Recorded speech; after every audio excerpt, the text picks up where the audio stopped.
हम गुंजन चौधरी मैथिली गुंजन चैनल पर समस्त मिथिलावासी के प्रणाम करै छी।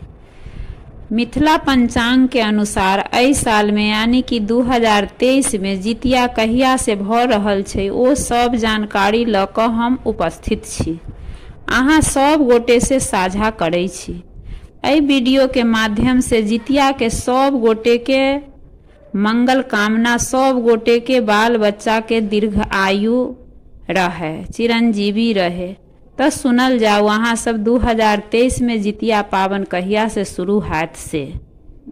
5/10/2023 के बृहस्पतिवार के दिन नहाय खाय कैल जायत, पितराइन खेथिन, तेल खड़ी चढ़त, खीरा आंकुरी चढ़त, चूड़ा दही चढ़त, भोर में ओठंगन हेतै।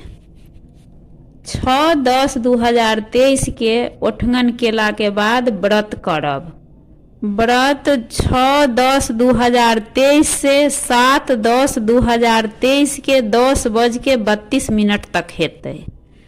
तकर बाद पारण हैत। हमरा चैनल पर जितिया पावन के गीत आ कथा आबि जायत, अहाँ सब सुनि लेब। आशा करै छी जे अहाँ सबके वीडियो पसंद आयल हैत।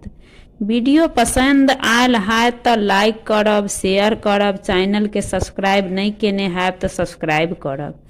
धन्यवाद। जय मिथिला, जय मैथिली।